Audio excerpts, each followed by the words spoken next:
Ngayong araw nga pala ay nandito kami ni Kapag sa 7-Eleven. Meron kasi akong challenge sa kanya. Lahat ng kaya niyang ilagay sa shopping cart na to ay ako ang magbabayad. Pali-reward niya to dahil honor siya at perfect siya sa assignment niya ngayon.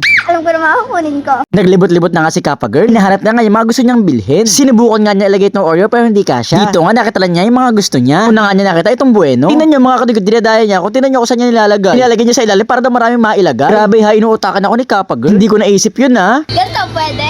O di ba ang daya sa ilalim nilagay? Sunod naman niya kinuha itong Nutella. Patayo nga niya itong nilalagay para daw marami siyang mabili. Talaga namang focus sa focus si Kapag Girl. Puro mga chocolate nga pala ang mga hinahanap niya. Tingnan niyo talaga pinapagulong niya. Pil na pil niya talagang shopping cart tong dala namin. Sunod naman niya kinuha itong Nutella. Talagang sinusuksok niya para mas marami mailagay. Sunod naman na kinuha niya ay KitKat. Grabe mga kadol, tingnan niyo, di ba ang luwag pa ng shopping cart niya? Puro chocolate nga pala ang hinahanap niya. Hanggang sa nakita na nga niya itong Nutella na cookies. Grabe ang mahal yata nito. Hindi pa talaga siya tapos. Kumuha pa nga pala siya ng 2 pulburon. Tapos nagpahabol pa na 1 pirasong gummy. So mga kadol, dahil puno ng cart ni Kapag Girl, ito lahat na napamili niya. Ito ay 1 pirasong gummy, 2 pulburon, 1 Nutella biscuits, 1 pirasong Nutella Be Ready, 1 Trunky chocolate nga din pala to. Tapos 1 pirasong KitKat, at yung dinaya niya ako. Ito ay yung Bueno na napakalaki. At ngayon, babayaran na namin. Dito nga habang dinadala ni Kapag Girl sa cashier, kinakabahan ako. Habang inaabot niya isa-isa sa cashier, natatakot ako na baka sobrang mahal itong mga to. Tingnan niyo, sobrang saya niya. Nung paglabas nga namin, dami na kay Kapag Girl. Kaya naman inabatan ko na tigil 5 piso. Deserve naman na ito kasi pinibusan nila ng pintuan si Kapag Girl. So mga kalagay, sa tingin niya, magkano lahat ng nagastos namin? Comment niyo ha. Sumukha mo talaga sa Dayan Padilla.